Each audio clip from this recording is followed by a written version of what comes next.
Welcome to Tech Society, a podcast about all the facets of technology and our society. Twice a week, we deliver in-depth analysis from a technological perspective, giving you our take on things and interviewing people that are doing important things.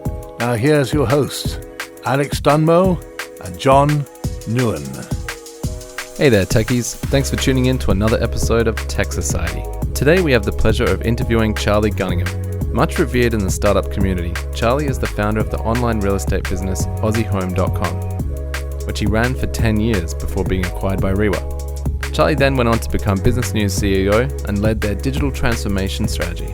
Under his company Damhurst, Charlie now works in an advisory capacity for multiple tech and other businesses and is the managing editor of Startup News and the co-host of the Startup West podcast. Charlie has a lot to say on the state of technology startups here in WA and Australia, as you're about to find out.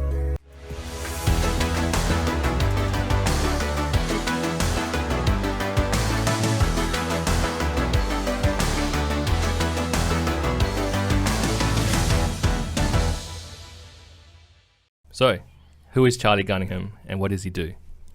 Okay, well, thanks for getting the name right, because a lot of people go Cunningham. Oh, really? It's Gunningham. Wow. I'm from England originally, born in Bath, Somerset, West Country. Hey, all the West Country guys back in England there, because I used to speak like that when I was young. Hello, my name's Charles, buses to all parts. And finally, in the 80s, backpacking teenager came to Australia and went, wow, what is this place? It's sunny, it's bright, it's positive. They just won the America's Cup. My elder brother got married. I came over for the wedding. It was amazing. And in the 90s, so I was a school teacher, did an economics degree, and then a teaching degree. Ended up in Singapore, where I met my lovely wife, Lisa. And we've now been married 26 years, and we have 2 lovely children. Finally got down to Perth in 97, so finally got here, finally got to Australia. And was teaching economics and doing an MBA. And I came out of the MBA at UWA, and I set up a .com. Remember the .coms back in the 90s? Yes. Everyone was setting up .coms. Like now it's tech startups, but back then it was the .com, right? And we were AussieHome.com. So we were like realestate.com before realestate.com. So me and Nick, a guy I'd met off the MBA program, set up Aussie Home. We raised some money. I suppose you'd call it angel funding now. About a dozen investors, family and friends, and off we went. And we were getting real estate agents on the web, and we might talk about that later. 10 years with them, did an exit to Rewa, the real estate agent WA. All my team went in, got jobs at Rewa. I ran Rewa.com. Then I was at Business News, where I was the CEO. Then I worked with Larry Lopez and Cheryl Frame on accelerating commercialization, which is a fund, government fund, federal government fund to fund startups. So I suppose I've had 20 years in the startup scene. And now I invest, advise, write about, mentor startups and consult to tech businesses and help them scale and grow. So that's Charlie Gunningham in a nutshell. So do you think your experience actually being a startup kind of puts you a level above most other startup advisors? Well, I wouldn't say level above, but I've been, the fact that I've been there and done it and made all the mistakes, got the T-shirt, bought the DVD, right? I can usually spot things in tech businesses where I go, ooh, I wouldn't do that if I were you, or what about this? What I love doing is, if I can't help them directly because I haven't got a skill set where there's a gap, I can maybe introduce them to somebody. Or your problem is this, you need to do this, or you need to see them, or you should collaborate with those people. I love doing that. Perth's very much like that, right? Yep. So yeah, I suppose because I've been there and done it and had 10 years as a startup founder, but also worked in corporates, CEO, Business News. So I can sort of bridge I can get all suited up and do the St. George's Terrace thing. Yeah. And talk with some pretty impressive people. And I can also talk on a one-to-one level with a startup founder. Put the jeans back on and... Yeah. And whatever, and everything in between. And I think that's what Perth lacks. We need to connect the people with money, and I'm sure we'll talk about this, people with money over there, and then there's this big gap where there's these startup people over here, and hardly the twain shall meet. And I try and connect them. I mean, So how did you make that leap from your startup to CEO of Business News? That was an interesting career move. So 10 years with Aussie Home, my own startup, there was never more than 6 or 7 people. You know, we'd make up ideas in the morning that would go live in the afternoon. We were funky. We were down in the Netherlands. We then exited to Rewa, and about 2012, Space Cubed opened, the first co-working space. There was no ecosystem when Nick and I started Aussie Home. There were no angel groups, accelerators, incubators, funding, nothing like that. Right? Nothing at all. In fact, it took a few years to even bump into people, like-minded internet entrepreneurs who actually survived the dot-com crash of Easter 2000, something I remember very well. We were only about 3 or 4 months old. So I was at Rewa and the first startup weekend, and they basically wanted people who had been in startups to come and mentor people over the weekend. Yeah. And I will eventually get to answer your questions along with Yeah, right? Yep. But I thought, wow, there were these ideas, people who came with ideas on a Friday night, they weren't allowed to have worked on it before, do a 1-minute pitch, and then over the weekend, they built a product and they went in front of judges, and some of them had product by the weekend, and some of them had revenues. Wow. They'd made sales on an idea, which was just a 1-minute idea, not allowed to have worked on it before, on a Friday. I walked back to Rewa and went, wow. Yeah. Yeah. There is some serious programming talent, hackers, designers who can cobble that together pretty quickly in this town. That was very impressive to me. Then I had done my sort of 2 years at Rewa. I promised them I'd done 2 years. And then I got into my 3rd year, and I'd sort of done 13 years with real estate agents. Love them though I do, right? I was looking for something else. I'd done 13 years, I suppose, of school teaching, 13 years with real estate. Maybe it was time to do something else. And I was then being approached by various people to help them out with a tech business or do this and that. And it was the owner of Business News who came to me and was telling me about their digital transformation strategy. But they don't have a digital person. So I was a subscriber to Business News. I'd done 10 years as a subscriber. I was a past 40 under 40 winner. They were aware of me. They'd done some nice stories on Aussie Home. I knew Mark Pownall well. He had actually done the first article on Aussie Home when he was at the West before he went to Business News. Wow. And so I leapt into a whole different industry, media. Like, how do we save media in a digital age? That to me thought, well, there's the next challenge. And I'm talking with the owner and people like Mark Pownall and Mark Beyer and others who totally got it and were on board with, we need, the future for us is not printing newspapers. That's pretty much what Elton said to me. I guess they realized, they saw the writing on the wall at that point. Because that's kind of pre-media feeling the squeeze of the internet, I think right? the Australian put up a paywall in 2011. Yeah. Business News had sort of gone from a free community, and I know you've had Mark Pownall on, and I love listening to his pod, free community newspaper given away down the terrace to a paid. Not many media have gone from free to paid. No, that's so they unusual. weaned people how to pay for a newspaper, and now they were going to go, people are going to pay for a digital subscription and they're going to get a newspaper. It was almost like we're putting a bomb in our own business model, and we're going to disrupt ourselves. Highly heroic to do that, and we need you to come in and help us. And I thought, what an amazing opportunity that is, because it's either going to work or it's not, and then we're going down anyway. So like, you can't lose, can you? Right? Well, And you I could be loved it. blamed for it going down. Yeah, though, sure. right? But I'm so proud of them, and they've done so. And I'm still a subscriber. And you know what? I left 3 years ago. I went to one of their awards nights the other night and chatted with Elton. And look, it's going really well for them. They've made a really good transition to digital. They're highly respected, and they've proven that you can in this day and age put up a very strict paywall, and people will pay for good quality content. Yeah. Which there's not much of these days. In that, Well, there's a in lot that of realm. crap content. Yeah. That's easy, right? and one thing I learnt in there is, opinions are cheap, facts are expensive, right? So if you're going to actually get to the bottom of what is going on, then you need to dig and you need to find the truth, whatever that is. And it's very easy to just say, fake news to anything you don't like a well-known person does, whose name shall remain nameless. But what I admired looking across at the editorial team at Business News was this unrelating independence to find the truth, to find the information that is of interest and use to a business audience. And they never veered from that. And that, I think, is the way forward. In certain niches, like business and in others, you can get people to pay for good quality content if it's going to help them profit or whatever. We subscribe to business news. I wouldn't. Actually, I pay for Wall Street Journal and New York Times as well. But that's the only Australian media I actually pay for. So I remember meeting the New York Times guys when I was over at a media conference with my CEO Business News hat on. And they had 300 people in their subscriptions team following the customer journey and behaviors of people that subscribe and people that don't. People that register and then don't pay, people that pay and maybe don't renew, and those that do renew and pay. And they had it down to a T. Wow. And I took a lot of learnings back from the New York Times back to Business News.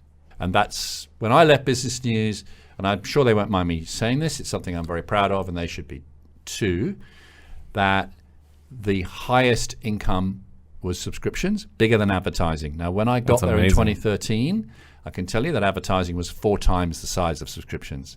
So over 3 or 4 years to build subscriptions up, obviously advertising fell, but not completely collapsed. yeah, Obviously we knew print advertising was going to fall, but we still protected it. But we grew digital advertising and we really grew subscriptions on the back of, I think, the fantastic content that the guys put out. So they were sustainable on subscriptions alone. Could almost be. I mean, I always... To me, when we started Aussie Home, Nick and I looked at what's the business model going to be, right? And really, if anyone's listening to this who is a tech startup, this is my biggest piece of advice before you fall asleep and don't listen to the rest of it. If you forget everything else, work out who your customer is and what problem you're solving for the customer. Yeah. It's like absolutely core to everything. And once you've worked out who the customer is and why they're going to pay you, because they'll only pay you if you're solving a problem, then if they're paying you, maybe you've got a business, right? That's absolutely core. And I have lots of startups that I've met over the years, hundreds if not I was thousands. about to ask, is that a common... It is and I'm sitting there having a coffee with them, Yeah. and 20 minutes in, I still don't know who their customer is, whether even they've worked it out, what problem they're solving for the customer, and why this customer's going to pay them. They might have created a very nice piece of tech, but customers don't buy tech, and they don't buy features. They buy solutions to problems. You can go and do an MBA, you can go and run businesses, do a startup, work in different continents, but it all comes back to that. And we got it wrong at Aussie Home. Because who do you think the customer was at Aussie Home? I'm going to throw it back on you. It should be the realtors, right? The real estate agents. What's their problem? Actually getting people aware of the houses they're selling. So their problem is trying to get buyers to buy a property at a price and do a deal? No. No? No, it's not. Buyers buy properties. My fundamental belief, and most real estate agents will disagree with this, but if you get them off camera and actually get a drink into them, they will admit this is true. And they have a saying in real estate, it's all about the listing. List and last. Buyers are liars. List and last. It's all about the listing. 70% of what real estate agents do is prospect for listings. They've got to get the owner of the property to list with them, not the other real estate agent. Right. So it's a scale problem. So if you're selling your property, Alex, to me, and people sell their property every 9, 10, 13 years, whatever the average is, you're going to probably call in 3 or 4 real estate agents. And for one reason or another, you're going to pick one. That person is going to get the commission. Right. 1.5% to 2.5%, 3%, the top ones. Right. No matter what situation occurs to affect the sale. Someone can just walk in off the street, not seen any marketing. Right. That still happens, by the way. Wow. That happened to a neighbor of mine the other day. They've been living there since the 60s. They sold their house by auction. The person that bought it had not seen the house until the day of the auction, was having lunch over the road, saw the auction, wandered over, half an hour before the auction started, there's a home open, walked through the home open, bid on the auction, and bought the property. So, did the real estate agent really do much marketing? The guy was having lunch over the road. So, most of what they do is try to get the listing, because once they got the listing, they get the commission.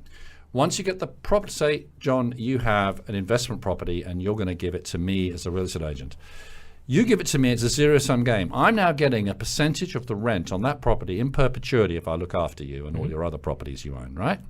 It's a zero-sum game. It's all about the listing. It took us 18 months post-launch to work out the problem was not selling properties. The problem is getting listings.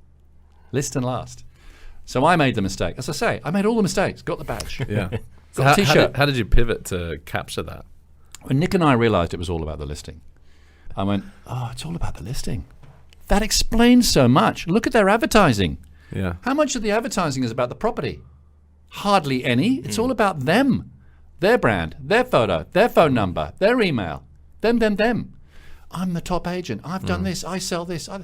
They're trying to project themselves to the next owner who will, when they get time to sell, hopefully bring them in for an interview, and hopefully they can convince them So they to then list with them. It's all about the listing. They don't care so much about the houses they've already got listed because they'll sell.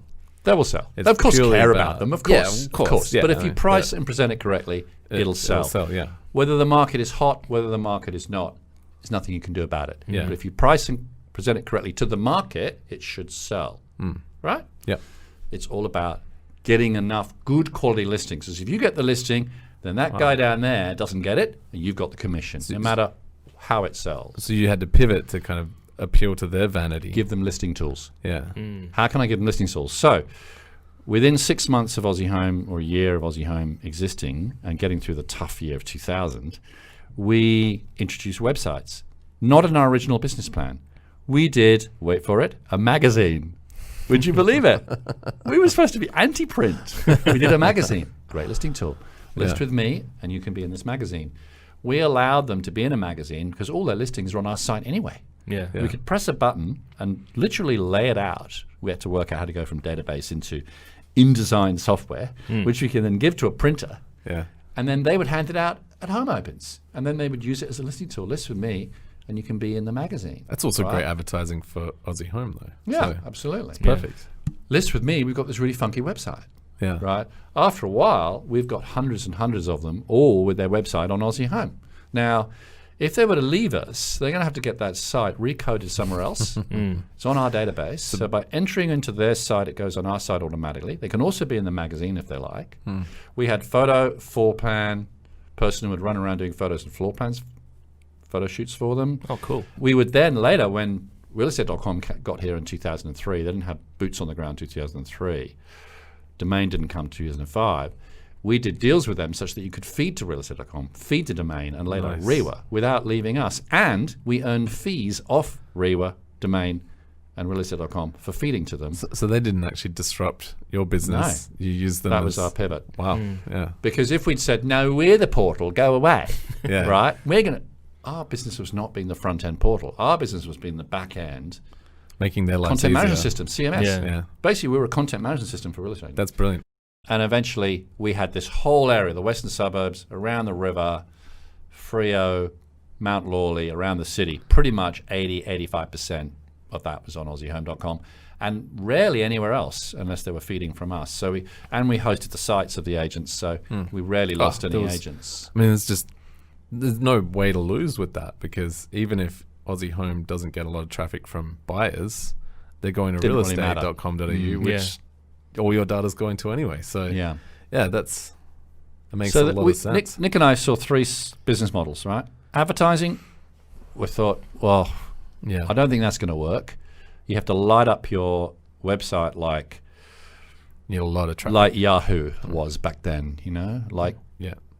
Times Square on a Saturday night. And if It you're going to puts- have it loads puts of people- advertising all over the place. It puts people off as well. People hate that, right? Exactly.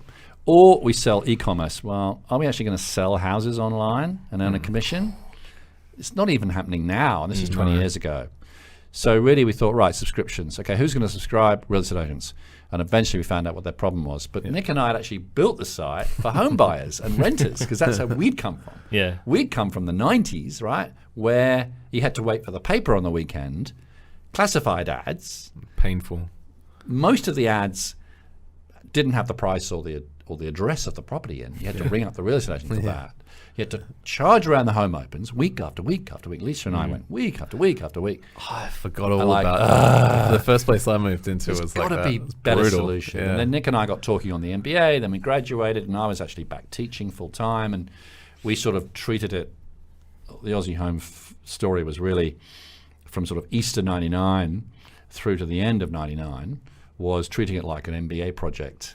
We'd meet at weekends and at evenings and bits and bobs, and eventually we thought, well, wait a minute, we want to do a map-based property website. We're actually in a center of mapping expertise because GIS technology here is huge because of the mining industry. Yeah. Yep. You take an isolated mining town like Vancouver and Perth, you get GIS technology. So What's that company called? Nearmaps. Nearmaps. Was they were Nearmaps from here. around then? No, they came later. Shame. But Yeah. and then Spookfish and all that. But we used 4 different mapping providers. So we started with an Esri product, which cost $25,000 just to get the mapping out of the box before we paid someone about 50 to 75 grand to code the thing. Yeah. That's how we had to raise money, right?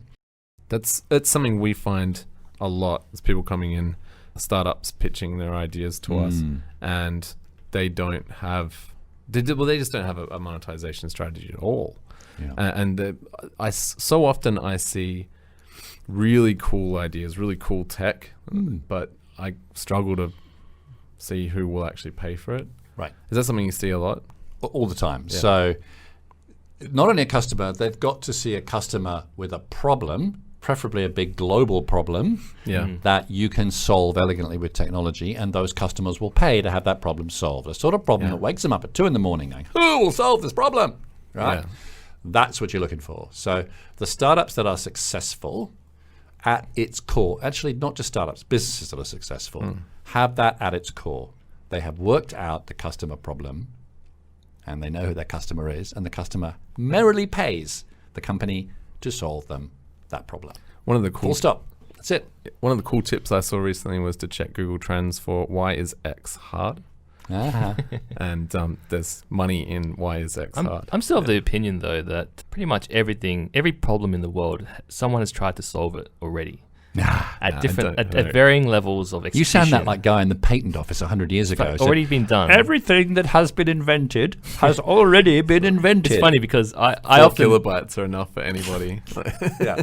Well, the total market for computers is 6 in the world. Who said that? The founder of IBM, right? Thomas Watson? It just sucks because I often run into a problem in my life and I look it up and someone's already solved it. I was like, oh man, I could have made this. And then, so that's the thing is people think that it hasn't been done, but usually someone's tried.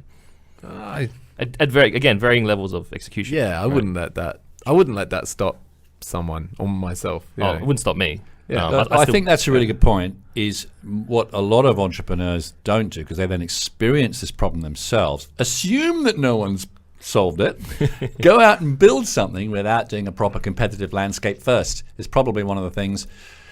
The biggest thing is they haven't solved the customer problem or know their customer is. The second thing, they haven't done a proper competitive landscape because as Larry, who's, I worked with Larry for the last 2 or 3 years, known him for years, and he's on your pod as well, says brilliantly, you can't win a race if it's already been won.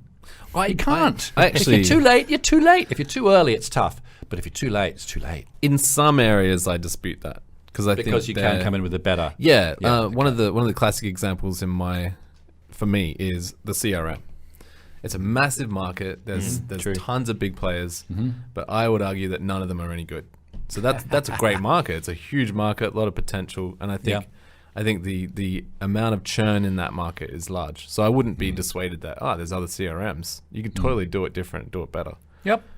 So I don't think you have to be first to win every race. Absolutely, 100%. But the market has to be big enough to allow you to be a small player and still do well. The big market proves that there are people that want it, that want the product. And competitors is good, right? They'll help educate the market and grow the whole concept. Otherwise, you're going to have to educate everyone about it. Yeah, exactly. Yeah. And you can steal their ideas, be inspired by their ideas. Competitive tension's good. Keeps you honest. All right? Otherwise, you get lazy. What's the third biggest mistake? So the first one is they haven't worked out who the customer is, which I think is absolutely cool. Without that, they're stuffed. Secondly, they haven't done a proper competitive landscape, right? And so that's probably the third thing is timing, which is sort of related to competitive landscape, is being early is tough.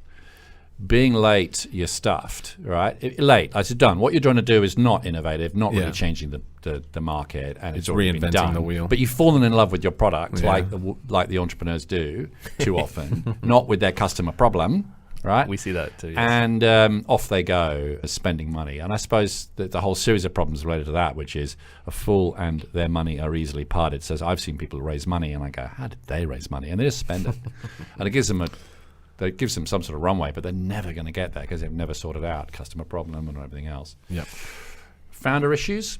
So founders having fights, that's very sad. They might be onto something. It could actually work. They have the customer problem. They've got funding. They've got, as Larry say, the dogs are eating the dog food. So they've got people trialing it, paying for it. It's good. It's got some traction, but then the founders fall out or they have a different strategic debates. And I had a few issues there with Nick. We were very different. So often, I want to do this, Nick wants to do that, and you're both good people, so you end up compromising for each other, which you end up doing nothing. You're not really doing either strategy. So which one was right? Well, we don't know because we didn't really do either one. We sort of compromised for each other, and eventually you got to pick one and go. Yeah. How do you know that startup will do well? You don't, do you? No. Like, if we all knew that, we'd all be kite surfing next to Richard Branson somewhere in the Caribbean, right? Well, that's what green flags are for. So, but surely there must be things that give you warm fuzzies. For sure. This looks good. So I've got a list of 525 at the last count WA startups that I know of, and I don't know of all of them. And I've categorized them into 13 different categories. And in there will be some gold. I don't know. I couldn't hand on my heart tell you which ones, but I reckon there's going to be 10 or 20 pretty good ones. I can't promise if there's a Canva in there, but there could be. And the things I look for are really good, rounded, centered, grounded founders who have found a big problem that they can solve, where they've got deep domain experience and they've got good tech. And what's a good signal to me is they've got people trialing it or paying for it, and they've got some users. And I talk to those users, and their users are just so happy. And there's a big total addressable market, in the billions, right? And you go, wow, and what's the competitive landscape like? And you go, okay, well, there's people over there, but these guys, what they're doing is way better. And Perth's a good place to learn as well, because you sort of get ignored. It's actually good being isolated. Interesting. And a lot of overseas tech companies, as you know, test products in Auckland and they test them in Perth, precisely for that reason. Because you can do things in an isolated market and you can see the impact because you haven't got these massive conurbations and other stuff in getting in the way. So there's a sort of formula, but there isn't, because if there was, then we'd all just apply it and we'd all be billionaires. So there's a lot of luck and timing and things happen. But my biggest advice is, if you think you've got something, don't bet the bank. Get out there, test it, reiterate, always learn, pivot. And we were pivoting many times. Like 18 months in, we finally realized it was about the listing, so that changed. About 18 months later, realestate.com came here. We had to change. Then domain. Finally, Rewa woke up. Then we did a deal with Rewa, and finally an exit to Rewa. So all along, we had to do various pivots and changes, and you've got to be pretty fluid. And that's the fun stuff of doing a startup, right? What do you think of the way you built your business and the way Michael Malone built his business? And you mentioned Olivia Humphreys as well. No VC. No. Right? What do you think of that, this kind of obsession with VC now? Yeah, and if you look at VC only funds, is it less than 3% of all tech startups? So to me in Perth, and warning listeners, I might get into a rant in a minute. It's coming. That was my purpose, yeah. So you got your family and friends' money, right? And you might be able to, and your own money, and you might be able to cobble together 50, 100 grand, and that's more than enough to get out there and test the market. Absolutely. In fact, you could probably do a startup these days on credit card debt, 5 grand, and test the market, see if something. Put up a landing page, see if you make some sales. Well, I think Greg Reeby told us that you got a good idea, start calling people and asking if they want to pay for it. Right. Like, customer, problem, boom. Yeah. Exactly. Yep. Then you might need some angel funding, right? And I think Olivia only had one angel in her business, and it was basically because she wanted that person to be an advisor because she was about to leave and go to Silicon Valley and wanted to be able to call on that person who was happy to invest, and that was a relationship, right? And Greg and others, there's a flourishing angel group here called Perth Angels and now Southwest Angels. In my humble opinion, there's not enough of them. There's lots of money in Perth, there's not enough angel investors in Perth. Now, I'm going to preface this by saying not all startups deserve to be funded, number one. Most of them don't. I don't know which ones, but most of them don't deserve to be funded. I have an idea of some of them definitely shouldn't be funded, but most of them don't.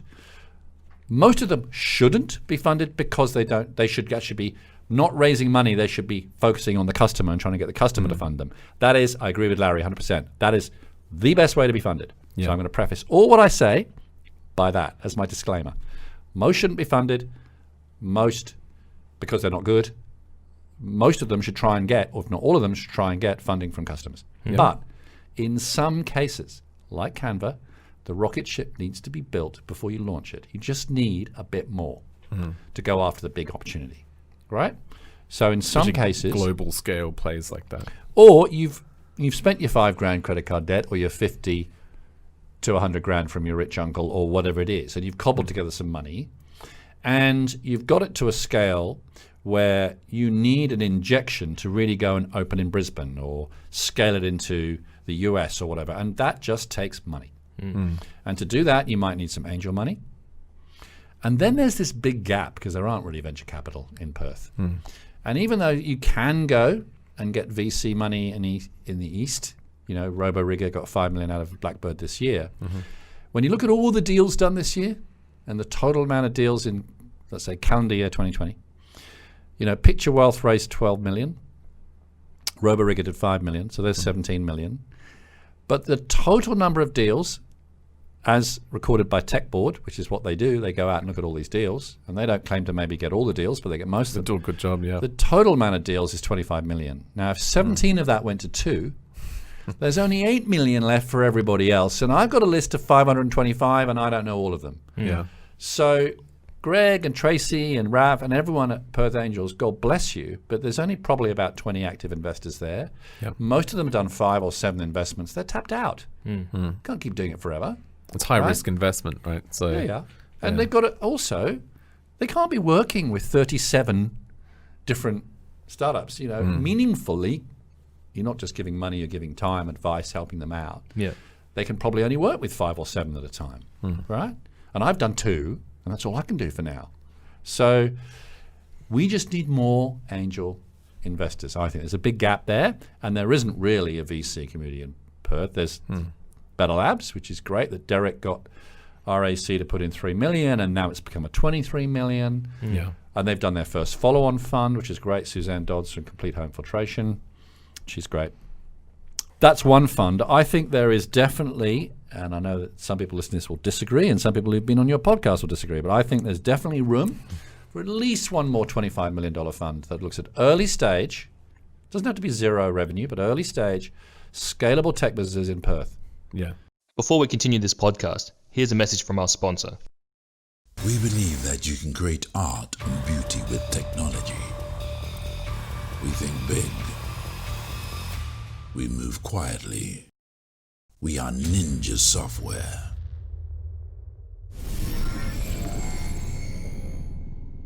I think one thing that's interesting is how well the startups have done this year.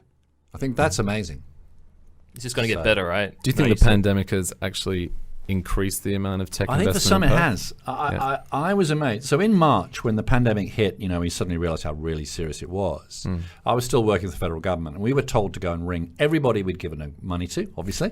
We've given your money, my money, federal taxpayers' money to these people in a highly selective, I think, very impressive process. But these people have been given real serious money. We don't want them going down through no fault of their own because there's a pandemic. So we need to quickly ring around and talk to everybody we give money to. In my case, and Cheryl, it was in WA. Say, okay, who are the ones that are like, oh, they could be dead in a month or 2 unless we help them? Who are like, they're going to be hit, they might be okay, and who are like, actually, we're fine. In fact, if anything, it's Doing improved better, things. yeah. And we found that it was basically a third. There were a third were like, oh my God, rabbit in the headlights. A third were like, it's tough, but I think we can, you know, we'll get through it. And a third were like, actually, it's going to put wind in our sails because it's like going to force people to go online, or it just didn't affect, right? Because they were doing things remotely anyway, it didn't matter. Roll on a month, so from mid-March to mid-April, completely different. By about mid-April, certainly into May, hardly any of them had any issues. It had all like, oh, that wasn't as bad as we thought, probably because we're in WA. Yeah. Some of them had like just going gangbusters. So give you an example. I had one, I won't tell you the name, but just amazing. They only started in March 2018. So listeners can probably guess who it is. One of my grantees. In March 2019, they got a grant from us. In March 2020, pandemic hits. And their revenue is already at about $250,000 a month. So they're going really well. Yeah. But they said next month it might be 10 grand. Like, ouch. Oof. I said, how long can you last? He said, well, we're going to keep core staff on. We'll see what we get. By about May, they were back to $350,000 a month. Now, So they grew. they're just closing in on $1 million a month Wow. and just done a $2.4 million raise. So if you look it up on Startup News, you'll find out who that is. But I did a function last week, Frio Startup Fest, where I had on stage two founders and a CTO from companies that have just smashed it this year. Yeah. So Renee Bunster from Bunsters, a hot sauce lady, the mum. Yeah.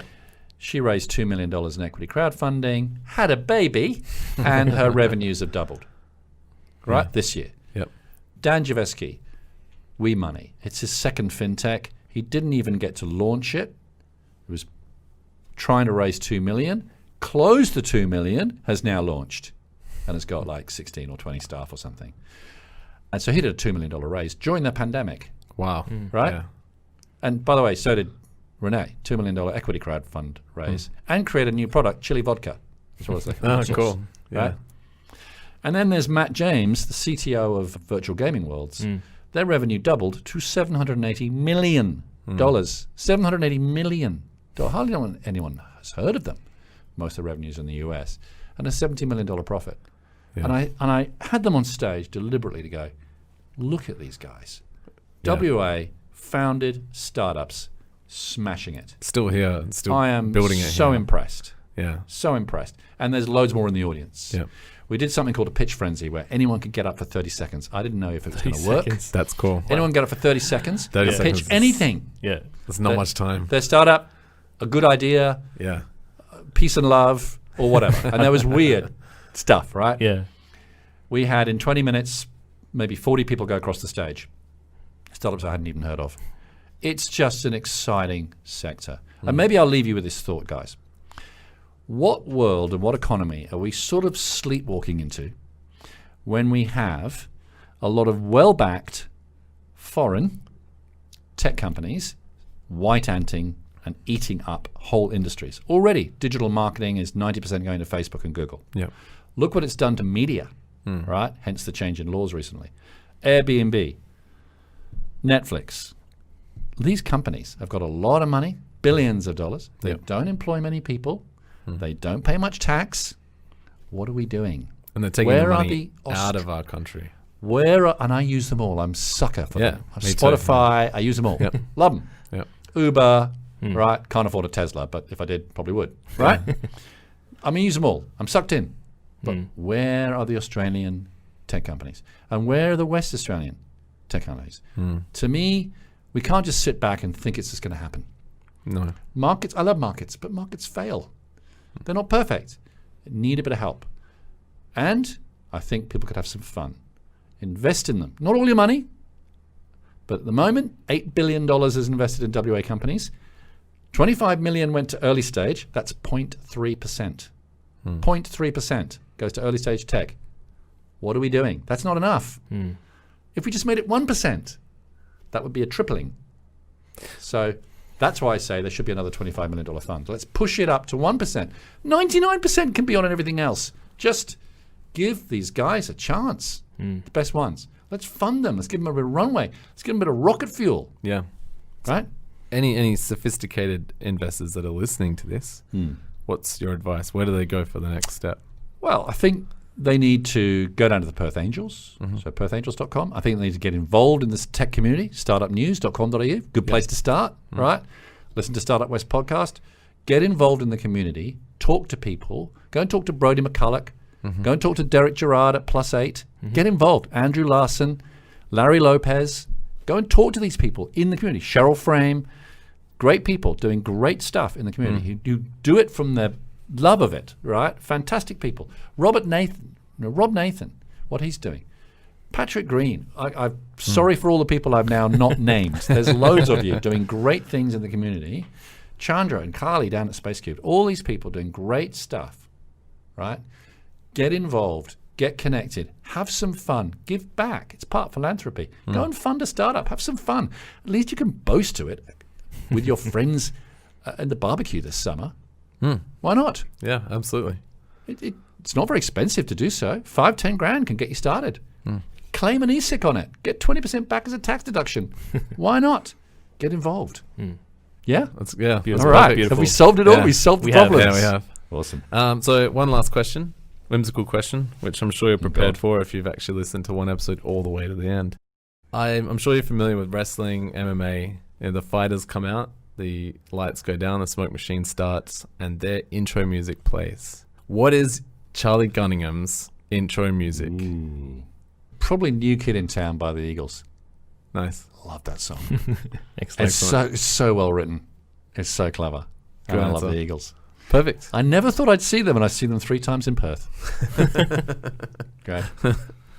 Excellent answer. Cool. Thanks, Charlie. Cheers, Yeah, John. thank you so much. Cheers, Alex.